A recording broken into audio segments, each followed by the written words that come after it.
This video intends to show how Verbingo is perfect for sun products. Now here I intend to show you quickly how we are currently localizing your materials, the few labels you've sent so far, and but then how we intend to provide you with maximum efficiencies through the use of this cloud-based tool. Just to walk you through the process, I'm going to go into Microsoft Word. This is what your labels would look like when they come to us, just a simple table. And we can either receive your materials in this format or even in an Excel spreadsheet, or if you have any other kind of tagged format or special format, a file that you want, we can work with you on that. But for now, even working with Word is fine. Then what we do is we would log in, and this is a website here where we've created a dashboard that is just for you, for you and your translation projects. We have your logo. It's a login process here, and it's a safe and secure login. There are 6 tabs, and I just briefly wanted to explain what they do. 2 of them down here are for translation memory. One is for bringing in old memories, if you have them, and this one is for accessing current ones. There's a tab here for managing terminology, review, and then of course a tab over here for projects and checking status and the materials. The first thing I'm going to do is show you here this materials tab, and by clicking on it, what I would do is use we took your Word document and we converted it to an XML file that we now can load in. We added a value to it, and I'm going to show you what it looks like when we actually load the file in. We would call it, give it a name, use a proper naming scheme. And let's say we wanted to do Portuguese, Brazilian Portuguese, we would simply set the language pair in the file and then do a scan, and in a matter of seconds the file is compared to the online translation memory, and we have a report.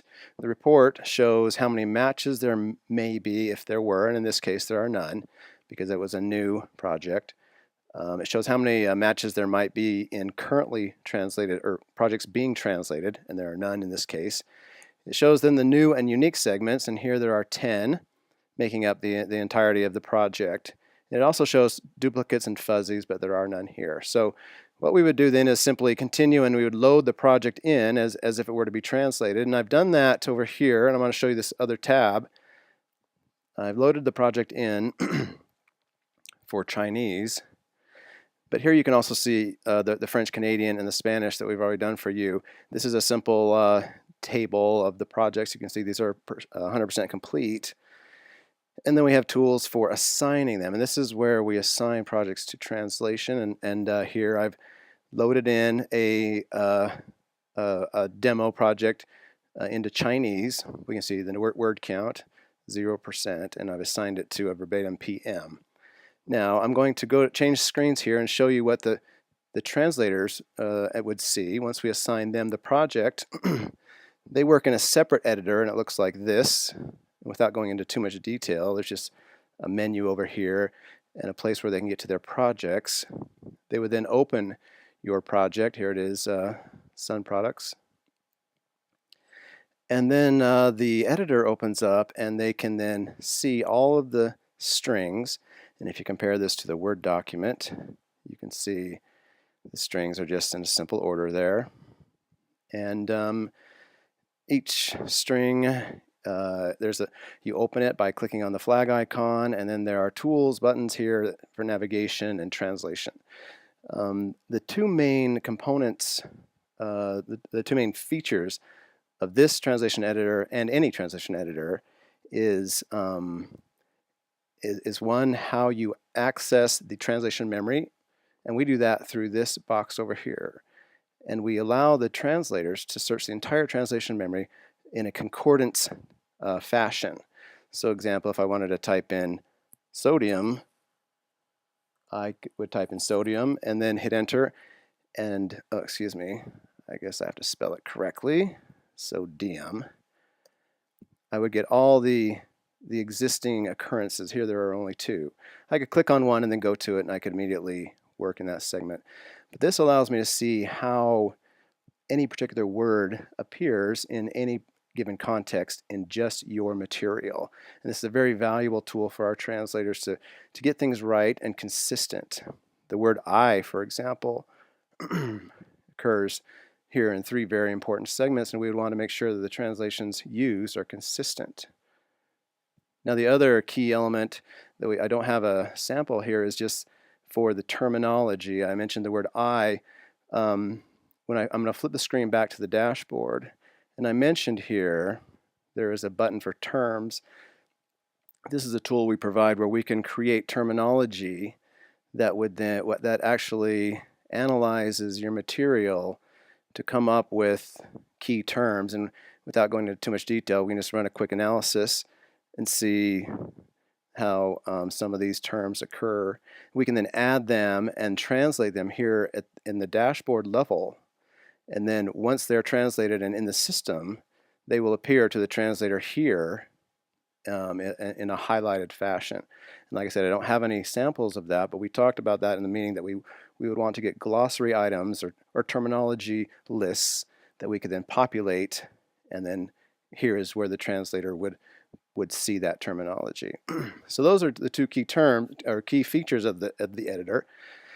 And let's see. There was one issue that was brought up that we had an incorrect translation, and I want to show you how quickly and easily it is for us to fix something like that using this system.